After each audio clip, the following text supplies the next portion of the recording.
श्री कृष्ण भगवान द्वारका में रानी सत्यभामा के साथ सिंहासन पर विराजमान थे। निकट ही गरुड़ और सुदर्शन चक्र भी बैठे हुए थे। तीनों के चेहरे पर दिव्य तेज झलक रहा था। बातों ही बातों में रानी सत्यभामा ने श्री कृष्ण से पूछा कि हे प्रभु, आपने त्रेता युग में राम के रूप में अवतार लिया था। सीता आपकी पत्नी थी, क्या वे मुझसे भी ज्यादा सुंदर थी? द्वारकाधीश समझ गए कि सत्यभामा को अपने रूप का अभिमान हो गया है।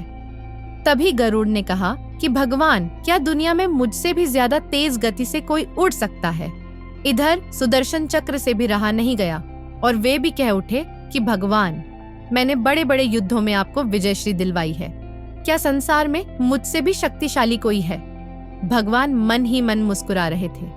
वे जान रहे थे कि उनके इन तीनों भक्तों को अहंकार हो गया है और इनका अहंकार नष्ट करने का समय आ गया है। ऐसा सोचकर उन्होंने गरुड़ से कहा कि हे गरुड़, तुम हनुमान के पास जाओ और कहना कि भगवान राम माता सीता के साथ उनकी प्रतीक्षा कर रहे हैं। गरुड़ भगवान की आज्ञा लेकर हनुमान को लाने चले गए।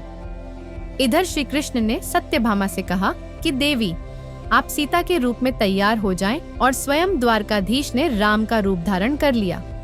मधुसूदन ने सुदर्शन चक्र को आज्ञा देते हुए कहा कि तुम महल के प्रवेश द्वार पर पहरा दो और ध्यान रहे कि मेरी आज्ञा के बिना महल में कोई प्रवेश न करे। भगवान की आज्ञा पाकर चक्र महल के प्रवेश द्वार पर तैनात हो गए। गरुड़ ने हनुमान के पास पहुंचकर कहा कि हे वानर श्रेष्ठ, भगवान राम माता सीता के साथ द्वारका में आपसे मिलने के लिए प्रतीक्षा कर रहे हैं। आप मेरे साथ चलें, मैं आपको अपनी पीठ पर बैठाकर शीघ्र ही वहां ले जाऊंगा। हनुमान ने विनय पूर्वक गरुड़ से कहा, आप चलिए, मैं आता हूँ। गरुड़ ने सोचा, पता नहीं यह बूढ़ा वानर कब पहुंचेगा। खैर, मैं भगवान के पास चलता हूँ। यह सोचकर गरुड़ शीघ्रता से द्वारका की ओर उड़े। पर यह क्या? महल में पहुंचकर गरुड़ देखते हैं कि हनुमान तो उनसे पहले ही महल में प्रभु के सामने बैठे हैं। गरुड़ का सिर लज्जा से झुक गया। तभी श्री राम ने हनुमान से कहा कि पवन पुत्र, तुम बिना आज्ञा के महल में कैसे प्रवेश कर गए? क्या तुम्हें किसी ने प्रवेश द्वार पर रोका नहीं? हनुमान ने हाथ जोड़ते हुए सिर झुकाकर अपने मुंह से सुदर्शन चक्र को निकालकर प्रभु के सामने रख दिया। हनुमान ने कहा कि प्रभु, आपसे मिलने से मुझे इस चक्र ने रोका था, इसलिए इसे मुंह में रख मैं आपसे मिलने आ गया, मुझे क्षमा करें। भगवान मन ही मन मुस्कुराने लगे।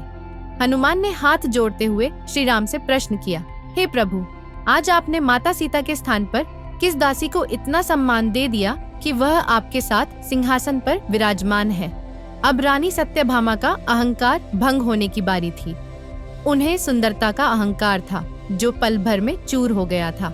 रानी सत्यभामा, सुदर्शन चक्र व गरुड़ जी तीनों का गर्व चूर चूर हो गया था। वे भगवान की लीला समझ रहे थे। तीनों की आंखों से आंसू बहने लगे और वे भगवान के चरणों में झुक गए। अद्भुत लीला है प्रभु की। अपने भक्तों के अहंकार को अपने भक्त द्वारा ही दूर किया उन्होंने। सार, जीवन में कभी भी अहंकार नहीं करना चाहिए। जरूरी नहीं है कि आज जो आपके पास है वह कल भी होगा। अपने अंदर जरा सा भी अगर अहंकार आने लगे तो स्वयं ठाकुर जी हमसे दूर हो जाते हैं। ठाकुर जी को निस्वार्थ भक्तों की ही जरूरत है, अहंकारी की नहीं।